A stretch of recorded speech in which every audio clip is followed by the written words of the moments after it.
अस्सलाम वालेकुम friends, everyday science YouTube channel की एक नई वीडियो में मैं आप लोगों को खुशामदीद कहता हूं। दोस्तों, आज की इस वीडियो में हम 10th क्लास की मैथ की जो न्यू बुक आई है उसकी आधा मश्क नंबर 12 का उर्दू मीडियम में सलूशन सीखेंगे। अगर हम आधा मश्क नंबर 12 का पहला ही सवाल देखें तो वह कहता है दर्ज झैल सवालात के दिए गए 4 मुमकिन जवाबात में से दुरुस्त जवाब का इंतखाब कीजिए। यानी कि नीचे वो कहता है कि आप लोगों के पास MCQs दिए हुए हैं, आपने उनको सॉल्व करना है और जो सही आपके पास जवाब आएगा उसके गिर्द दायरा लगाएं या फिर टिक का निशान लगाएं। तो अगर मैं ना कि पहले ही MCQs देखूं तो वो कहता है कि नामुमकिन वाक़या का एहतमाल क्या होगा। अब नामुमकिन वाक़या कौन सा होता है ये यहाँ पे ना मैं आपको समझाता हूँ। जैसे फॉर एग्जाम्पल वो कहता है कि आपने ना कि एक डाइस फेंका है जिसे ना कि हम लूडो का दाना कहते हैं, उसको फेंकते हैं तो उसमें हम देखते हैं कि टोटल जो हमारे पास नंबर्स होते हैं ना वो 6 होते हैं। इस तरह से हमारे पास टोटल नंबर 6 होते हैं।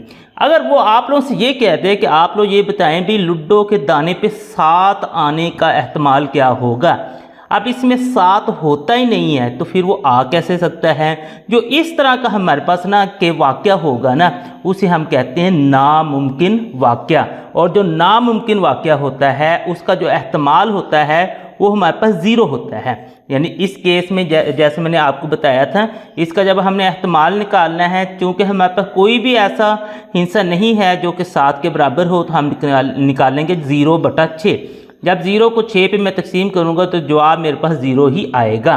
तो चलें अब हम आते हैं दूसरे सवाल की तरफ। वो कहता है कि एक सिक्के को एक बार उछालने पर हेड हासिल करने का एहतमाल क्या होगा। अगर आप लोगों के पास एक सिक्का है ना, उसको अगर आप लोग उछालते हैं तो उसकी सैंपल स्पेस कुछ इस तरह बनती है, या तो उस पर हेड आ सकते हैं या फिर उस पर टेल आ सकता है। अब वो ये पूछ रहा है कि आप लोग ये बताएं कि एक बार हेड आने का एहतमाल कितना होगा।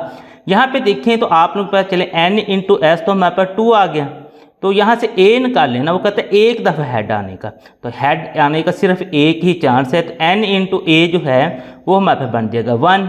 तो ये इस तरह से आपने लिख देना है। अब इसका जो एहतमाल है जिसे हम p × a कहते हैं वो हमारे पास बराबर हो जाएगा n × a और बटे में है जी n × s। अगर n × a देखें तो वो 1 के बराबर है, n × s देखें तो वो हमारे पास 2 के बराबर है। इन दोनों को ना कि अब हम तकसीम कर लेते हैं, क्योंकि इसने ना शारिये में हमसे जवाब पूछा हुआ है, तो हम 1 तकसीम 2 कर लेते हैं। 1 उसके बाद तकसीम 2 इक्वल करते हैं तो आंसर आप लोगों के पास 0.5 आ जाता है। यानी कि यहाँ से हमने ढूंढना है जो 0.5 है ना वो हमारे पास इसका सही जवाब है। अब इसी के अगर हम तीसरे MCQs की तरफ चलें तो वो कहता है कि किसी तजर्बा में तमाम मुमकिन नताइज के एहतमालात का जो मजमुआ होता है ना वो हमारे पास ना कि किसके बराबर होता है। यहाँ पे ना कि आप लोग ना कि ये समझें, वो कहता है कि फॉर एग्जाम्पल कि आप लोगों के पास ना कि कोई भी एक ना के वो कह रहा है कि कोई भी एक हम ना के तजर्बा करते हैं। जैसे फॉर एग्जाम्पल हम ना के जैसे उसने कहा था कि एक सिक्का फेंकते हैं, उसमें हेड और टेल ये हमारे पास ना कि आ सकते हैं। अगर हम ये कहें कि हेड आने के कितने चांसेस है तो हम कहेंगे 1/2, और टेल आने के कितने चांसेस है तो वो हमारे पास हैं जी 1/2। अब अगर आप लोगों ने बस इसमें से यही 2 चीज़ें आ सकती हैं, इनके मतलब बाकी जो है ना उनके तो ज़्यादा हमारे पास ना कि ये हो सकते हैं ना कि अंदर कान, इसमें 2 ही थे, उन्हीं को हमने ना कि मालूम कर लिया। अगर हम इन दोनों को जमा करें यानी कि टोटल जो एहतमाल इसके यही थे, इन दोनों को अगर हम जमा करें तो हम ना ये चलें कैलकुलेटर से कर लेते हैं। 1/2 जमा 1/2, तो आप लोग करें 1 ये बटे वाला साइन 2 जमा आगे 1 फिर 2, जैसे इक्वल करेंगे आंसर 1 आएगा। तो इसका मतलब ये है कि आप लोगों के पास कोई भी तजर्बा होगा और उसके आप लोग जितने मर्जी एहतमालात ले लें जो कि पॉसिबल हों, और उनको एंड पे अगर आप लोग जमा करेंगे तो आंसर आप लोगों के पास 1 के बराबर आता है। इसको हम ना इस तरह भी कर सकते हैं, जैसे ना कि हमने ये जब सवाल हल किए थे उसमें हमने ये देखा था कि जो p × a है ना, फॉर एग्जाम्पल ये है कि किसी हमारे पास ना कि वाक़ये का आने का एहतमाल, और p × a' होता है कि उसके ना आने का एहतमाल, और इन दोनों को अगर हम जमा करेंगे तो आंसर हमारा हमेशा 1 के बराबर ही आता है। तो ये जिस तरह से मर्जी आप लोग लें, आंसर हमारे पास उसका 1 के बराबर आना चाहिए। अगर हम चौथा एमसीक्यू देखें तो वो हमें ना कि कहता है कि P × A वो हमारे पास बराबर है 0.6, यानी कि किसी वाक़या के होने का एहतमाल जो है ना वो 0.6 है। तो आप लोग ये बताएं कि वाक़या A वक़्फ़-पज़ीर ना होने का एहतमाल क्या होगा। तो अब हमने ना कि ना वक़्फ़-पज़ीर होने का जो एहतमाल है उसे मालूम करना है। तो यहाँ पे ना कि आप लोग ये समझें कि P × A जो है ये हमारे पास ना कि वाक़या होने का एहतमाल होता है, और जो ना होने का एहतमाल होता है उसको हम P × A' से ज़ाहिर कर देते हैं। इन दोनों को अगर हम जमा करें तो वो हमारे पास 1 के बराबर आना चाहिए। अब यहाँ पे ना कि P × A उसने दिया हुआ है यानी कि 0.6, और P × A' जो है वो हमने मालूम करना है। तो चलें इसको हम ना कि मालूम करते हैं। ये 0.6 इधर हमारे पास जमा हो रहा है, दूसरी साइड पे जाके इसने माइनस हो जाना है। चलें इसे हम ना कि दूसरी साइड पे माइनस कर देते हैं। 1 - 0.6 इक्वल करेंगे, इसके लिए चलें कैलकुलेटर का इस्तेमाल कर लेते हैं। 1 - 0.6 1 - 0.6 इक्वल करेंगे 0.4 इसका आंसर आता है, यानी कि 0.4 जो है वो इसका आंसर है। यहाँ से 0.4 पे आप लोग निशान लगा देंगे। अब उससे अगले एमसीक्यूज़ में चलें। वो कहता है कि दो वाक़यात बाहमी मुतनाफ़ी हों। मुतनाफ़ी का मतलब ये होता है कि वो एक दूसरे के ना के अपोजिट होंगे। तो चलें वो क्या कहलाते हैं। वो एक ही वक्त में वक़्फ़-पज़ीर हो सकते हैं? नहीं। मुतनाफ़ी हैं तो एक वक्त में तो वो नहीं हो सकते। एक दूसरे को मुतासर करते हैं? ये भी नहीं हो सकता है। वो एक साथ वक़्फ़-पज़ीर ना हो सकते हैं, यानी कि वो एक साथ ना कि वक़्फ़-पज़ीर नहीं हो सकती। एक दूसरे को मुतासर तो उस वक्त करेंगे ना जब वो एक साथ वक़्फ़-पज़ीर होंगे।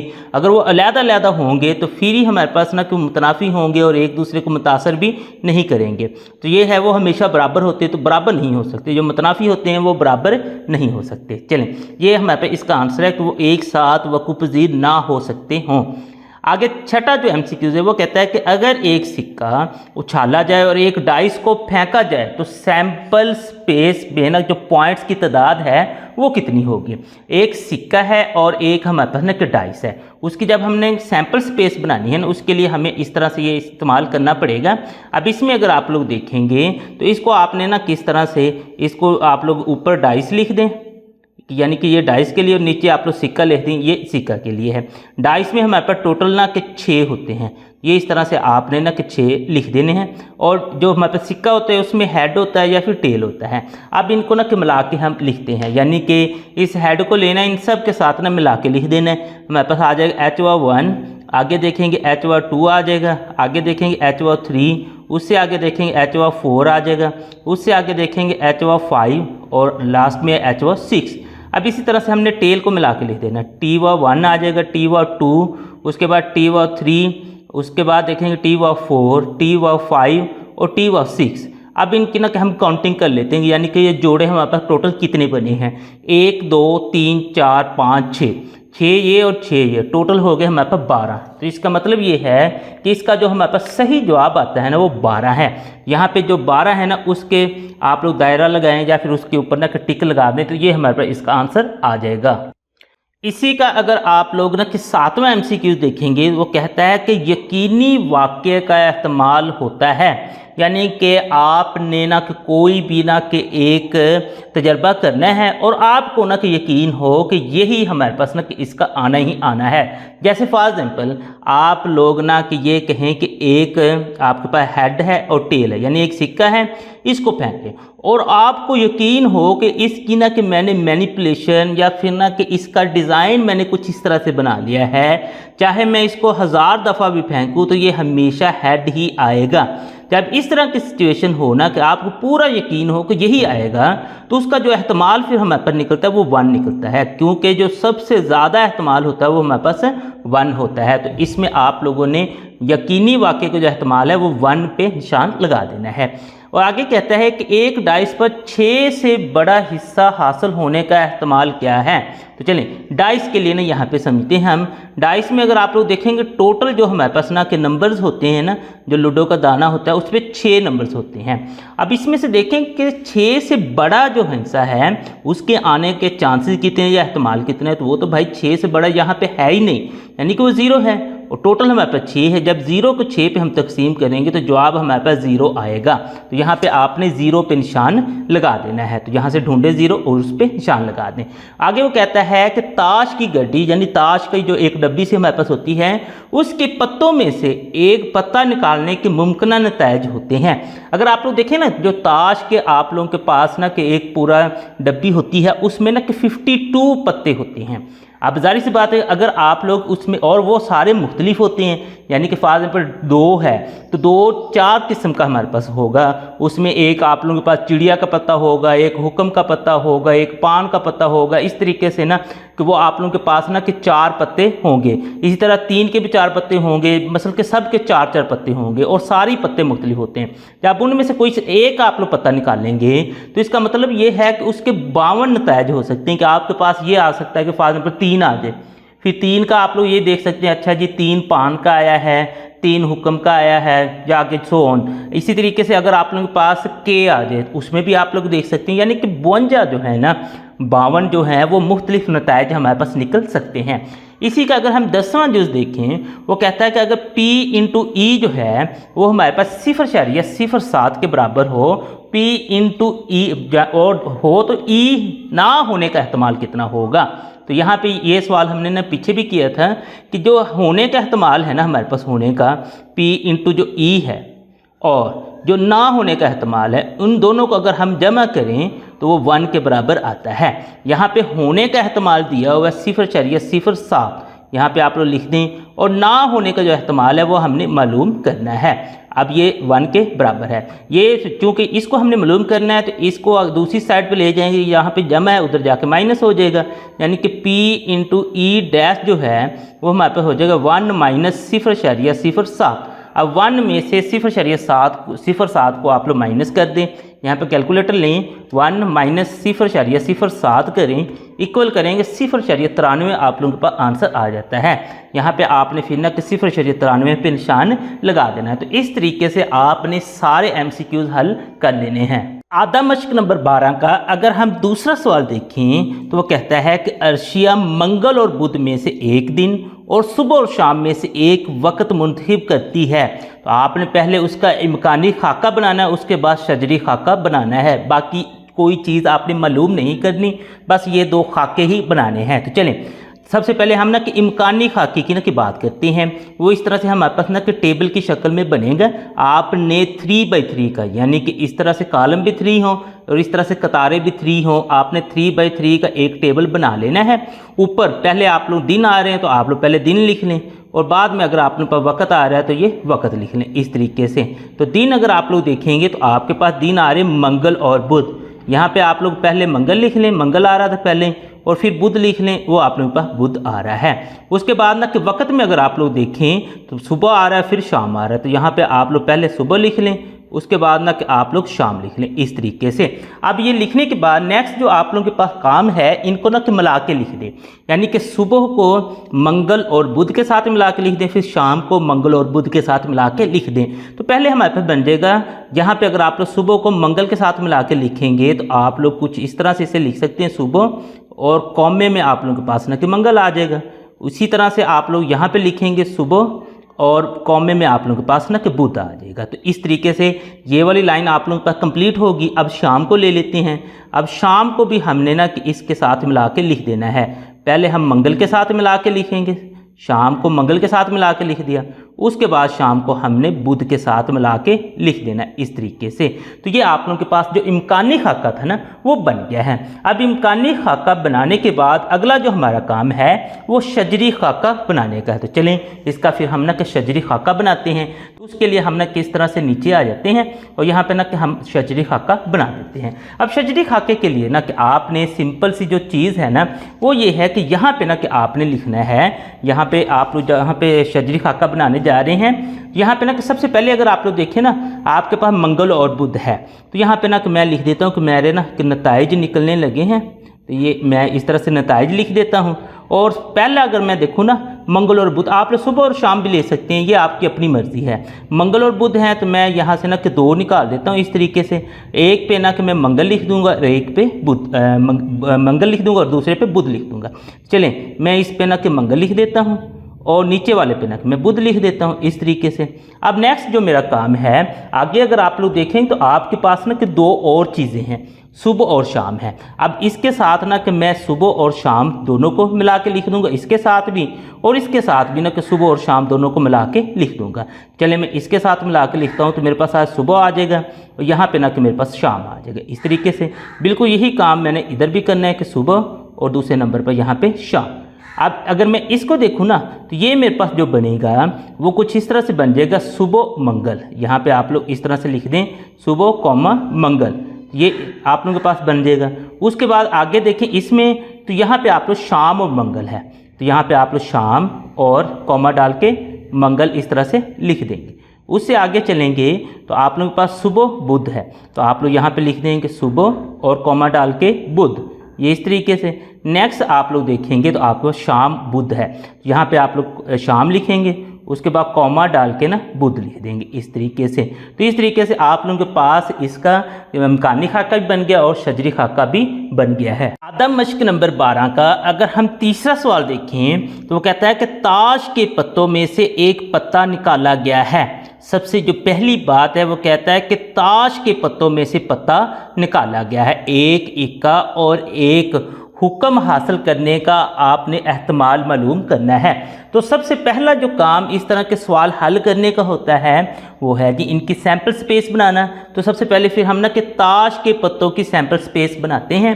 वो कुछ इस तरह से आपने ना कि ये इस तरह से टेबल बना लेना होता है। 4 इसके कॉलम होते हैं और इस तरह से ना कि आप लोगों के पास 13 इसकी ना कि कतारें होती हैं। ये इस तरह से आपने बना लेना है। अब इसमें सबसे पहले जो है ना यहाँ पे आप लोग देखेंगे ताश के पत्तों में ना कि कुछ निशानियाँ लगी होती हैं। अगर आप लोग देखेंगे एक तो इस तरह से ना कि पान की शक्ल ना कि ये इसे हम ना कि पान के पत्ते कहते हैं, इस तरह का होता है। दूसरे नंबर पर ना इस तरह के पत्ते भी हमारे पास होते हैं कि जिन्हें हम ना कि चिड़िया के पत्ते कहते हैं।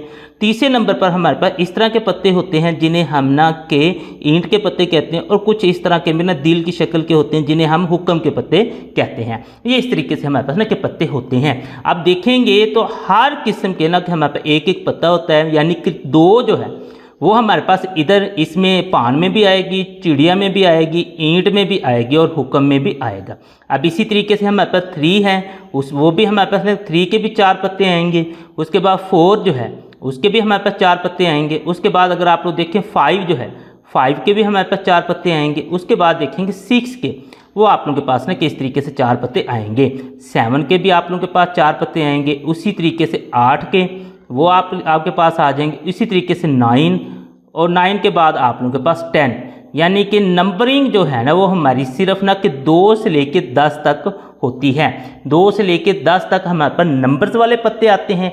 उसके बाद जो हमारे पास आते हैं वो ABC के कुछ नंबर्स होते हैं।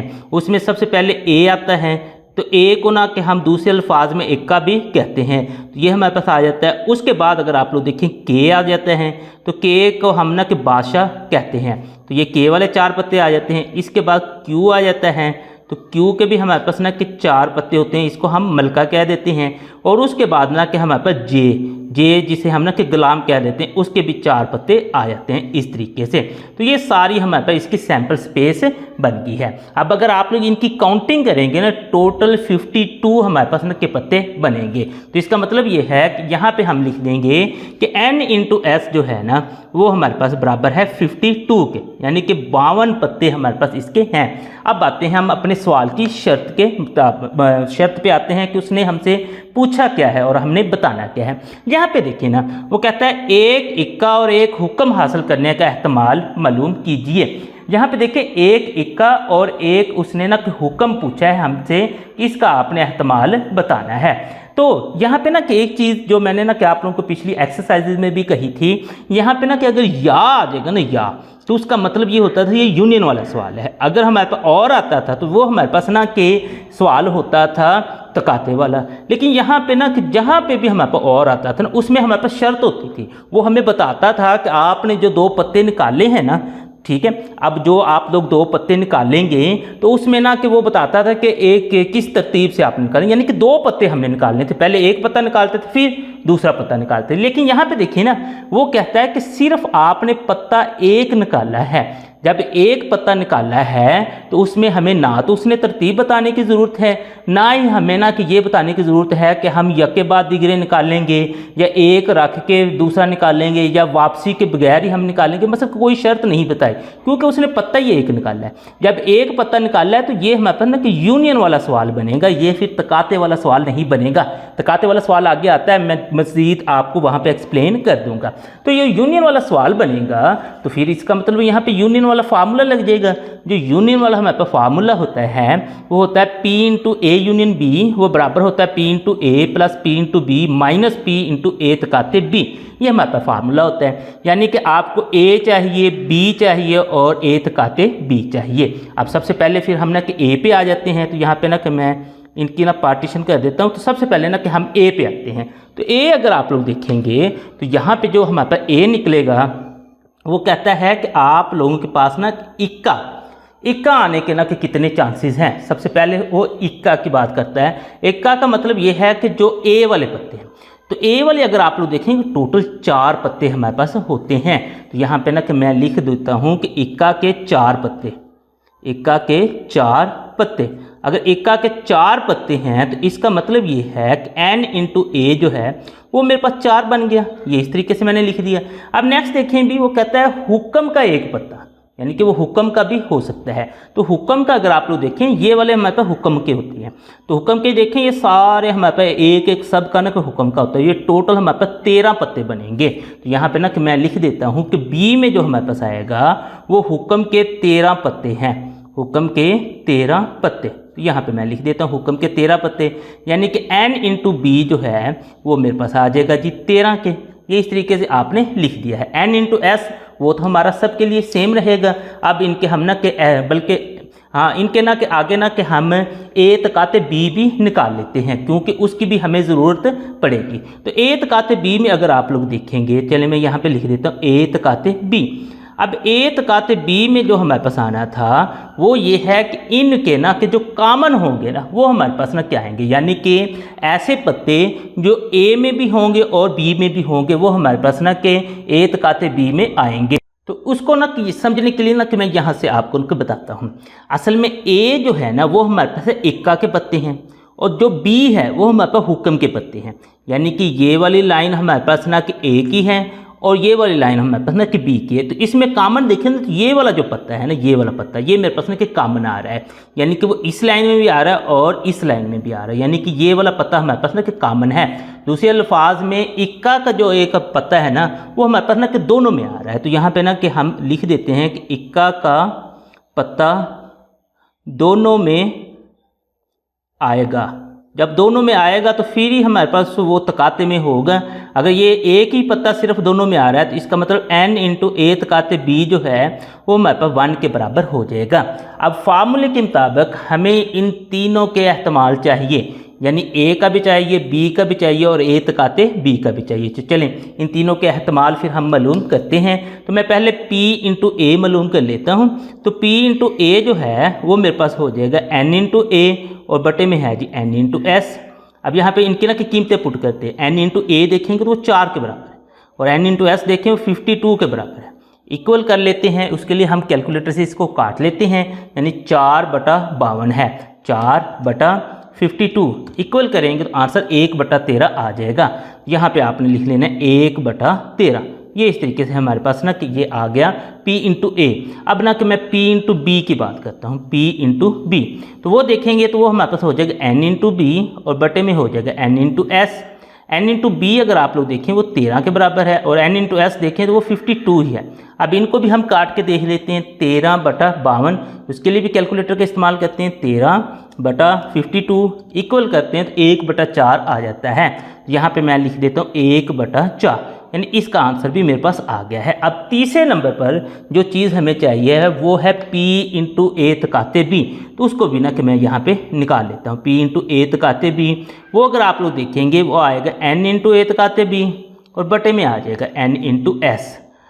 n इंटू ए तकाते बी देखें तो वो 1 है, n इंटू एस देखें तो वो हमारे पास 52 है। तो इस तरीके से हमने p इंटू ए निकाल लिया, p इंटू बी निकाल लिया और p इंटू ए तकाते b निकाल लिया। तो ये सारी चीज़ें निकालने के बाद अब हम अपना फार्मूला लिखते हैं, उसमें कीमतें पुट कर देते हैं। तो यहाँ पे ना कि मैं लिखता हूँ कि चूँकि जो फार्मूला था ना, जो शुरू में मैंने आपको बताया था, p into A union B जो है वो बराबर होता है p into A plus p into B minus आपने को p इंटू ए तकाते b, ये इसके बराबर है। अब यहाँ पे सारी कीमतें हम दर्ज कर देते हैं। तो चलिए मैं कीमतें दर्ज करता हूँ। p इंटू ए की अगर देखूँ तो वो 1/13 है, वो लिख देता हूँ। p इंटू बी की देखें 1/4 है, वो लिख देता हूँ। p इंटू ए तकाते b की देखें तो 1/52 है, वो लिख देता हूँ। अब इसको ना मैं हल करता हूँ। तो हल करने के लिए ना कि आपने वैसे डायरेक्ट तो हम इन्हें जमा माइनस नहीं कर सकते, उसके लिए क्या करते हैं, इन सब का ना कि हम जोजाफिकल ले लेते हैं 13, 4 और 52 का। ये साइड पे ना कि मैं जोजाफिकल ले लेता हूँ 13, 4 और 52 का, इस तरीके से। तो चलें ये सबसे पहले हम ना कि 2 पे लेके चलते हैं। 13 वैसे आ गया, 2, 2, 4, यहाँ से अगर आप लोग देखेंगे तो 2, 2, 4 और 2, 6, 12। उसके बाद फिर देखें 2 पे जा रहा है, 13 वैसे आ गया, 2, 1, 2, 2, 13 हमारे पास 26 है। उसके बाद फिर देखें तो 13, 1, 13, 1 वैसे और 13, 1, 13। अब इनको ना कि हम मल्टीप्लाई करते हैं, 13, 2, 26, 26, 2, 52, यानी कि हमारे पास इसका जो एलसीएम या जोजाफिकल आ रहा है वो 52 है। ये जो जोजाफिकल निकला है हमारे पास 52, उसको हम ना कि यहाँ पे लिखते हैं। अब ना कि हमने 13 मतलब 52 को अंदर रखना है, 13 पे तकसीम करना है। तो 13, 4, 13 को 4 से ज़रब दे तो हमारे पास 52 आता है। जो 4 आंसर आ जाएगा उसको 1 से ज़रब दे देनी, 4, 1, 4 हमारे पास आ जाएगा। 4 पे अब इसको तकसीम करना है, यानी कि 52 को अंदर रखना है, 4 पे तकसीम करना है। तो 13, 4, यानी कि अब मेरे पास जवाब आएगा 13। अब ये जो जवाब 13 आया उसको 1 से ज़रब दें तो 13, 1, 13, 52, 1, 52, 1 जवाब आया तो उसको 1 से ज़रब दें तो हमारे पास 1 ही आएगा। 13 और 4 हमारे पास 17 आता है। 17 में से अगर हम 1 निकाल दें तो 16 आ जाता है, यानी कि 16/52 हमारे पास इसका आंसर आ गया है। अब इसको ना कि हम काट के देखते हैं करता है या नहीं। तो 16 बटा हमारे पास 52 है, इक्वल करते हैं तो 4/13 हमारे पास आंसर आ जाता है। तो काट के जो आंसर 4/13 आता है वो यहाँ पे हमने लिख लेना है। आधा मश्क नंबर 12 का अगर हम चौथा सवाल देखें, वो कहता है कि फातिमा ताश के पत्तों से यके बाद दीगरे बगैर वापसी के 2 पत्ते निकालती है। यहाँ पे आप लोग देखें ना, वो कहता है कि एक तो यके बाद दीगरे और बगैर वापसी के 2 पत्ते निकालती है। जब ना कि उसने इस तरह से शर्त भी लगा दी और 2 पत्ते भी निकाल लें, तो अब हमने ना कि तकाते वाला जो फार्मूला है वो लगाना होता है। तो यहाँ पे अब यूनियन वाला नहीं बल्कि तकाते वाला फार्मूला लगेगा, जो कि हमारे पास ना कुछ इस तरह से होता है, p इंटू ए तकाते b बराबर होता है p इंटू ए, उसको ज़रब दे देना है हमने p इंटू बी से। बस मसलन कि हमने p इंटू ए निकालना है, p इंटू बी निकालना है, इन दोनों को ज़रब दे देना है। अब वो कहता है कि एहतमाल मालूम कीजिए कि दोनों जो आप लोगों के पास पत्ते हों ना वो स्याह हों, यानी कि वो जो दोनों पत्ते निकाल रहा है ना वो दोनों ही ना कि स्याह हों। तो चलें सबसे पहले हम ना कि ए निकालते हैं। तो ए अगर आप लोग देखें तो हम ना कि कह सकते हैं कि इसके ना कि टोटल जो हमारे पास ना कि 52 पत्ते होते हैं ना, उसमें से 26 पत्ते स्याह होते हैं, 26 पत्ते आप लोगों के पास रेड होते हैं। हम लिख देते हैं कि 26 स्याह पत्ते हैं। तो यहाँ पे आपने लिख लेना है। अब अगर 26 स्याह पत्ते हैं तो इसका मतलब n इंटू ए जो है वो आप लोगों के पास 26 बन जाएगा। ये आपने लिख लिया। अब नेक्स्ट चलें भी, अब यहाँ पे ना इस शर्त को समझना है। वो कहता है कि बगैर वापसी के, यानी कि एक पत्ता आपने निकाला, यके बाद दीगरे 2 पत्ते निकालने, एक निकाला उसको वापस नहीं रखा। अब अगर वापस नहीं रखा तो वहाँ पे जो आप लोगों के पास ना के 52 पत्ते थे, अब ना के 51 पत्ते रह गए। इस केस में जो हमारे पास n इंटू एस बनेगा ना वो बनेगा जी 52। इससे भी पहले ना आपने ये इसकी सैम्पल स्पेस बना लेनी है, जो कि ना कि हमने पहले सवाल में बनाई थी, इसलिए मैंने यहाँ पे नहीं बनाई। तो ये पहले मतलब इसी से जो हमने पहला सवाल हल किया है ना तीसरा, उसमें ये बनाई थी। आप लोग यहाँ पे ना कि ये बना लेंगे, पहले सैम्पल स्पेस बनाएंगे। सैम्पल स्पेस में देखेंगे टोटल 52 हमारे पास पत्ते होते हैं, तो ये इस केस में तो हमारे पास 52 ही रहेंगे।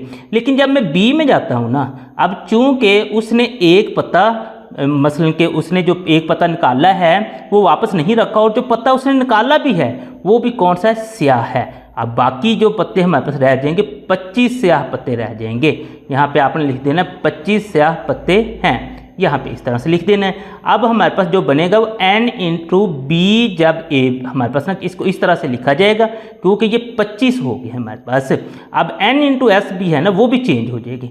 यहाँ पे जब हमने पत्ता निकाला था ना उस वक्त हमारे पास 52 ही पत्ते थे, लेकिन चूंकि हमने पत्ता निकाल के वापस नहीं रखा है तो यहाँ पे पहुँचने पे हमारे पास 51 पत्ते हो गए हैं। अब जो फार्मूला था P इंटू ए तकाते बी का वो हमें यही कहता था कि P इंटू ए और P इंटू बी इन दोनों को मालूम करें और उनको ज़रब दे दें। चलें P इंटू ए मालूम करते हैं और फिर हम ना कि P इंटू बी मालूम करेंगे। तो सबसे पहले ना कि P इंटू ए की बारी आती है, उसको पहले हम मालूम कर लेते हैं, फिर P इंटू बी उसकी बारी आएगी, उसको हम मालूम कर लेंगे। P इंटू ए निकालने का जो हमारे पास फार्मूला है वो है जी P इंटू ए बराबर है n इंटू ए और बटे में हमारे पास n इंटू एस है।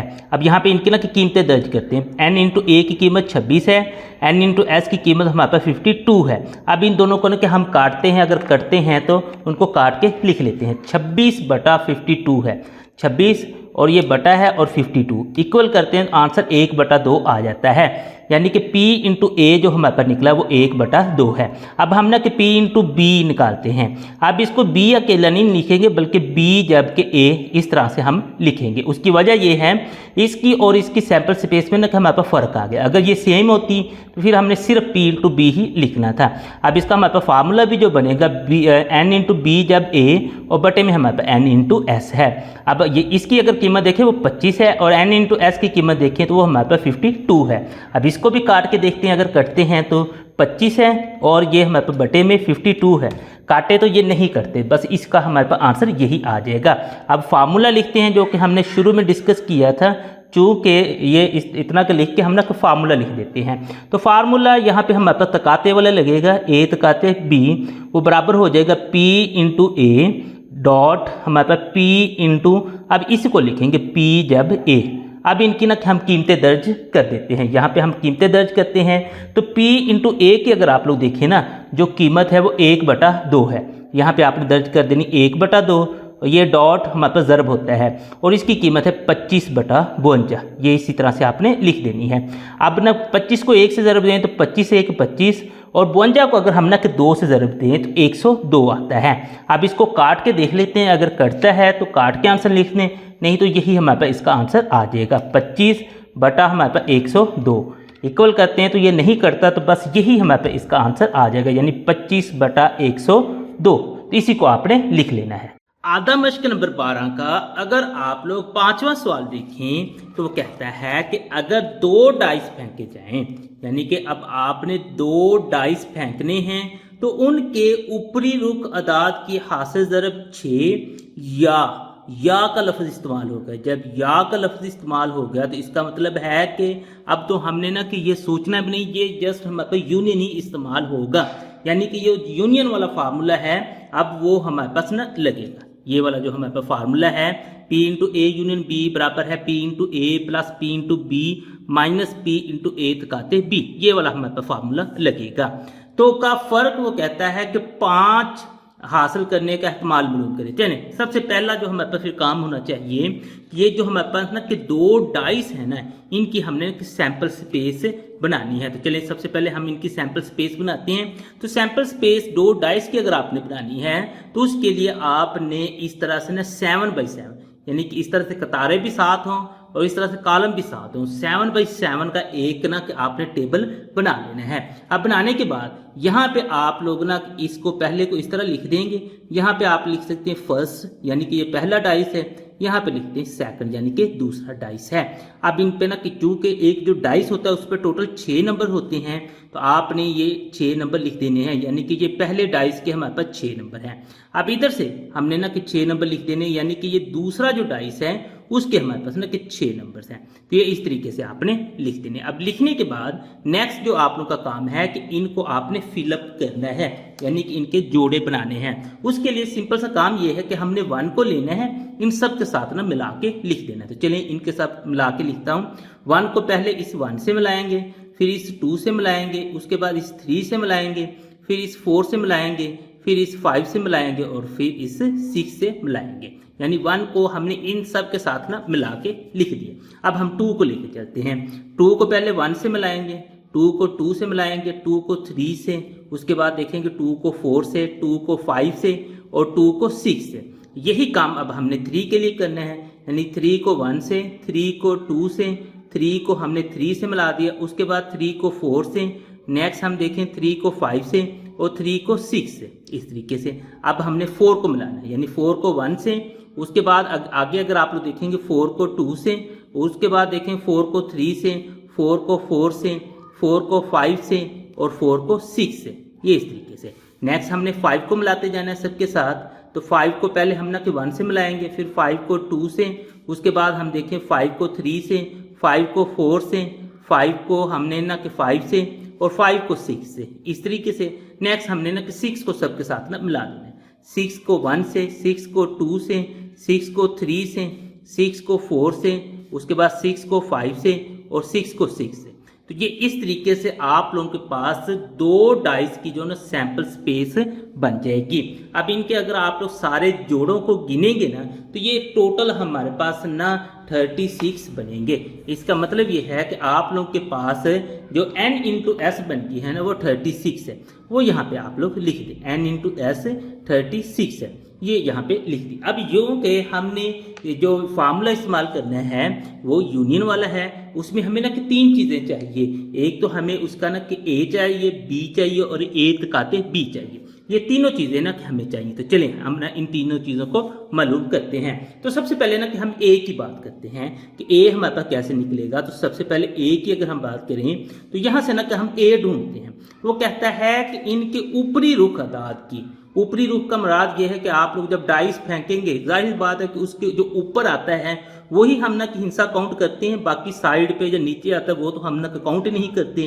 तो वो कहता है कि उनकी ऊपरी रुख जो अदाद हैं कि उनकी हासिल ज़रब 6 के बराबर होनी चाहिए। अपने यहाँ से हम ढूंढते हैं कि हमारे पास कौन कौन से ऐसे अदाद हैं, जो कौन कौन से ऐसे जोड़े हैं जिनको ना कि हम ज़रब करें, जवाब हमारे पास 6 के बराबर आना चाहिए। तो चलें हम ना कि यहाँ से काउंट कर लेते हैं। यहाँ से अगर आप लोग देखेंगे ना 1 को 1 से ज़रब दें ये तो नहीं आता, 5 से ये वाला जो है ये हमारे पास 1 आ जाएगा, यानी कि ये 6 के बराबर हो जाएगा, इनको ज़रब देंगे। उसके बाद इसमें से देखें तो ये वाला आ जाएगा, 3 2 6 होता है। उसके बाद इसको देखेंगे ये भी 3 2 6 होता है। उसके बाद देखें इसमें से हमारे पास कोई नहीं निकलेगा, इसमें से भी कोई नहीं निकले, एक ये निकल आएगा, यानी कि टोटल हमारे पास ना कि 4 ऐसे निकलाएंगे जिनको ना कि हम ज़रब दें, हमारे पास आंसर जो है वो 6 के बराबर आता है। चलें फिर इन जोड़ों को ना कि हम ए में लिख देते हैं। तो ये हमारे पास सबसे पहले तो 1 व 6 हो जाएगा। उसके बाद अगर हम देखें 2 व 3 आ जाएगा। उसके बाद देखें तो हमारे पास 3 व 2 आ जाएगा। और उसके बाद देखें तो आप लोगों के पास 6 व 1 आ जाएगा। तो ये इस तरीके से आप लोगों के पास टोटल 4 जोड़े आएंगे। तो इनको काउंट करके हमने यहाँ पे लिख देना है, यानी कि 4 जोड़े ऐसे हैं जिनको ना कि हम ज़रब देंगे तो जवाब हमारे पास ना कि 6 के बराबर आ जाएगा। बी में वो कहता है कि उनका फ़र्क जो है, यानी कि उनको माइनस करें तो आप लोगों के पास जो जवाब आना चाहिए वो 5 आना चाहिए। चलें अब ढूंढते हैं कि भाई किन को माइनस करें तो जवाब हमारे पास है कि 5 के बराबर आना चाहिए। अब इसमें से देखें ना 6 में से अगर मैं 1 निकाल दूं मेरे पास 5 के बराबर आ जाता है, यानी कि ये वाला जोड़ा ना कि मैं काउंट कर सकता हूं। बाकी इसमें से मेरे पास कोई नहीं निकलता, इसमें से भी, बाकी सबको आपने ढूंढना है, यानी एक ये जोड़ा है। 6 में से 1 को निकाल लूँ तो वो भी मेरे पास ना कि 5 के बराबर आता है, यानी कि सिर्फ 2 जोड़े मेरे पास निकले हैं। तो मैं यहाँ पे लिख देता हूँ कि जो बी है ना वो मेरे पास ना कि पहला जो है 1 व 6 है और दूसरा जो है वो हमारे पास 6 व 1 है, यानी कि ये सिर्फ हमारे पास ना कि 2 जोड़े हैं। तो n इंटू बी अगर आप लोग देखेंगे तो वो हमारे पास 2 के बराबर आ गया है। अब ये काम करने के बाद नेक्स्ट जो आपका काम है, अब फार्मूले के मुताबिक अगर आप लोग देखेंगे तो हमें a b के अलावा a तकाते b भी चाहिए। तो अब हम ना कि निकाल लेते हैं a तकाते b। तो वो अगर आप लोग देखेंगे यानी कि हमने वो जोड़े ढूंढने हैं जो इन दोनों में ना कॉमन हो। 1 व 6 देखिए इधर भी है इधर भी है, तो ये हम ना लिख देते हैं। एक जोड़ा हमारे पास आ गया। दूसरे नंबर पर देखिए 6 व 1 ऊपर भी है नीचे भी है, तो ये भी हमारे पास कॉमन आ गया, यानी कि ये जो 2 जोड़े हैं ये हमारे पास ना कि कॉमन है। तो n इंटू ए तकाते b जो हमारे पास फिर निकलेगा वो 2 के बराबर होगा। तो इस तरीके से हमने a तकाते b, n into A, n into B और n इंटू ए तकाते बी निकाल लिया है। अब इन सब के ना क्या हम एहतमाल निकालते हैं ताकि फार्मूले में हम पुट करें, हमारा आंसर निकल आए। तो सबसे पहला जो इस्तेमाल निकलेगा फिर वो P इंटू ए निकल आएगा। इसका फार्मूला है जी N इंटू ए और बटे में होता है N इंटू एस। इसकी ना की कीमत दर्ज कर लेते हैं। N इंटू ए की कीमत देखें 4 है और N इंटू एस की कीमत वो 36 है। वो सब के लिए हमारे पास 36 ही रहेगी। तो 4/36 है, इसको काट के देख लेते हैं। यहाँ पे 4 लिखें और बटे में 36 इक्वल करेंगे तो आंसर 1/9 आ जाएगा। तो यहाँ पे लिख दें भाई इसका जवाब तो 1/9 हमारे पास आ गया है P इंटू ए का। अब हम चलते हैं P इंटू बी की तरफ। तो P इंटू बी अगर आप लोग देखेंगे उसका फार्मूला हमारे पास है N इंटू बी और बटे में है कि N इंटू एस। अब इनकी भी कीमतें दर्ज कर लेते हैं। N इंटू बी की देखें तो वो 2 है, N इंटू एस देखें 36 है। तो इनको काट लेते हैं, यानी कि 2/36 हम करते हैं। यहाँ पे हमारे पास 2 है, बटा है और 36 है, इक्वल करते हैं तो 1/18 हमारे पास आ जाता है। यहाँ पे आप लोग लिखते हैं 1/18। अब उसके बाद आगे हम चलते हैं तो हमारे पास है P इंटू ए तकाते बी। इसको ना हमने मालूम करना है। तो ये हमारे पास आ जाएगा N इंटू ए तकाते बी और बटे में हमारे पास आ जाएगा N इंटू एस। अब इनकी ना हम कीमतें दर्ज कर देते हैं। तो N इंटू ए तकाते बी की अगर आप लोग देखें वो 2 है और N इंटू एस की देखें वो 36 है। अभी इनको ना कि हमने काटा है, इसका आंसर भी 1/18 के बराबर आता है। तो ये इस तरीके से आपने लिख लेना है। अब लिखने के बाद नेक्स्ट जो काम है, हमने ना कि यहाँ पे सारी चीज़ें निकाल ली हैं, यानी इस फार्मूले के मुताबिक P इंटू ए निकाल लिया, P इंटू बी निकाल लिया और P इंटू ए तकाते बी निकाल लिया। सारी कीमतें निकालने के बाद अब यहाँ पे हम अपना फार्मूला लिखते हैं। तो फार्मूला लिखने के लिए हम यहाँ पे ना कि बस यही लिख देते हैं, चूंकि ये फार्मूला फिर लिख देते हैं। तो फार्मूला हमारे पास है जी P इंटू यहाँ पे ना तो फार्मूला लिख देते हैं P इंटू ए तकाते ए यूनियन बी, बल्कि ए यूनियन बी का हम निकाल रहे हैं। तो वो बराबर होता है P into A plus P into B minus P into A तकाते बी। अब इनकी ना हम कीमतें दर्ज कर देते हैं। तो कीमतें दर्ज करते हैं। सबसे पहले P इंटू ए की कीमत देखें तो P इंटू ए की कीमत हमारे पास 1/9, इसको लिख दें। उसके बाद P इंटू बी की कीमत देखें तो वो आप लोग पर 1/18 है और माइनस में P इंटू ए तकाते बी की कीमत देखें वो भी 1/18 है। ये इस तरीके से आप लोगों के पास कीमतें आ गई हैं। अब ये कीमतें निकालने के बाद यहाँ पे अगर आप लोग गौर करेंगे ना तो ये जमा का 1/18, ये माइनस का 1/18, तो ये हमारे पास ना कि कट जाएंगे। बजाय इसके कि आप लोग को इनका ना कि जो इजाफे कर लें उसको फिर हल करें, बस डायरेक्ट इसको ना कि काट दें। काटने के बाद देखें तो आपके पास आंसर 1/9 आ जाता है। मजीद अगर आप इसको वेरीफाई करना चाहें ना उसके लिए आप लोग कैलकुलेटर से इनको ना कि जमा माइनस कर सकते हैं। 1/9 लिखें प्लस 1/ हमारे पास ना कि 18 है माइनस 1/18 है, इक्वल करेंगे तो आंसर 1/9 ही निकलेगा। यानी कि जिस तरह मर्जी कर लें जवाब हमारे पास 1/9 ही निकलेगा। आधा मश्क नंबर 12 का अगर हम छठा सवाल देखें तो कहता है कि एक थैले में 7 नारंगी और 5 जामुनी गोलियां हैं। यानी कि आप लोगों के पास एक थैला है, उसमें आपने ना कि टोटल 12 गोलियां डाली हैं जिनमें 7 नारंगी रंग की हैं और 5 जामुनी रंग की हैं। 2 गोलियां यके बाद दीगरे, यहाँ पे देखें ना यके बाद दीगरे बगैर वापसी के निकाली गई हैं। तो ये शर्त हमें बताती है कि हमने यहाँ पे ना कि तकाते वाला जो फार्मूला या इंटरसेक्शन वाला फार्मूला लगाना है। तो जो कि एक तो हमें ये बता रहा है कि 2 गोलियां निकालनी हैं और यके बाद दीगरे निकालनी है और बगैर वापसी के निकालनी है, और दूसरा यहाँ पे और भी इस्तेमाल इसने किया हुआ है। ये सारी चीज़ें हमें बताती हैं कि ये हमने ना कि तकाते वाला फार्मूला लगाना है। अब चलें, जो भी फार्मूला लगाना हो तो सबसे पहला जो हमारे पास काम होता है वो उसकी सैंपल स्पेस बनाना होता है। तो सबसे पहले तो हम देखें ना कि कुल गोलियां हमारे पास कितनी हैं। तो कुल गोलियां अगर आप लोग देखेंगे 7 नारंगी हैं और दूसरे नंबर पर अगर आप लोग देखेंगे तो 5 जामुनी हैं। तो टोटल जो हमारे पास फिर गोलियां बनेगी ना वो 12 हैं। अगर गोलियां 12 हैं तो इसका मतलब N इंटू एस जो है वो हमारे पास ना कि 12 बन जाएगा। अब नेक्स्ट देखते हैं कि इसकी नेक्स्ट हमने इसे हल करते हैं।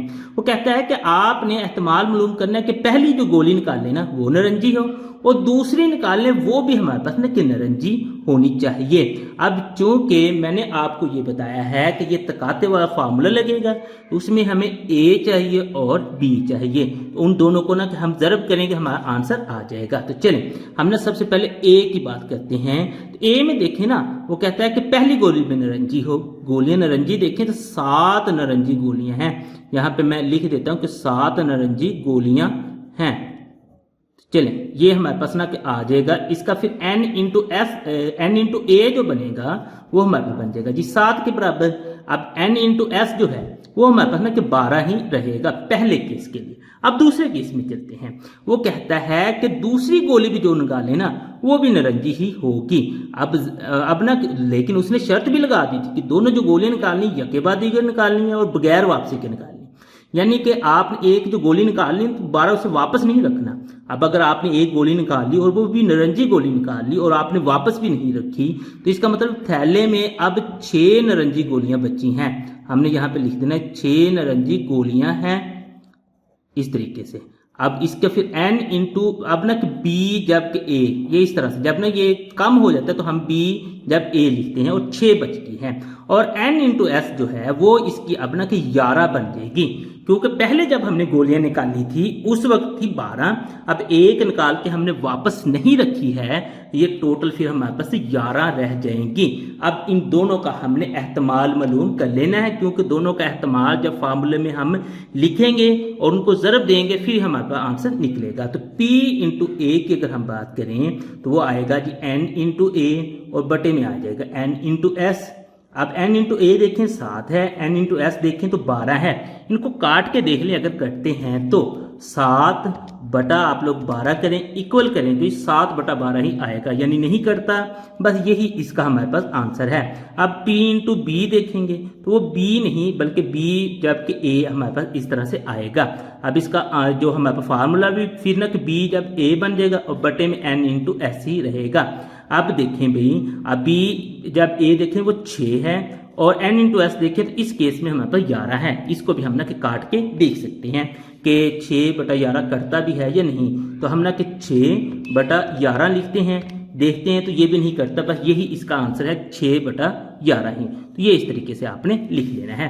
अब लिखने के बाद क्योंकि हमारे पास जो फार्मूला है तकाते वाला वो यही कहता है कि आपने इन दोनों को ना कि ज़रब देनी है। तो चलें फार्मूला लिखते हैं और इसमें ना कि हम ज़रब देने के लिए कीमतें भी लिख देते हैं। तो सबसे पहले हमारे पास फार्मूला आएगा, तो फार्मूला लिखने के लिए हम यहाँ पे लिख देते हैं, चूँकि हमारे पास जो तकाते वाला फार्मूला है ना p इंटू ए तकाते जो b है वो बराबर हो जाएगा p इंटू ए और डॉट में ये वाला आएगा p इंटू बी जब a, ये वाला हमारे पास आ जाएगा। अब यहाँ पे इनकी कीमतें हम दर्ज कर देते हैं। p इंटू ए की अगर आप लोग कीमत देखें वो 7 बटा 12 है। अब ये डॉट मतलब होता है ज़रब। अब p इंटू बी जब a की कीमत देखें वो 6 बटा 11 है। अब हम देखते हैं ऊपर नीचे अगर कोई चीज़ कटती है तो उसे काट देते हैं, अगर नहीं कटती तो फिर हम ना कि वैसे ही ज़रब दे के आंसर लिख देंगे। तो ये देखें 6 6 6 2 12 ये कट गए हैं। अब ये 7 को 1 से ज़रब दें, 7 1 7, 11 को 2 से ज़रब दें तो 11 2 हमारे पास ना कि 22 आ जाता है। इस तरीके से 7 बटा 22 हमारे पास इसका आंसर आ गया है।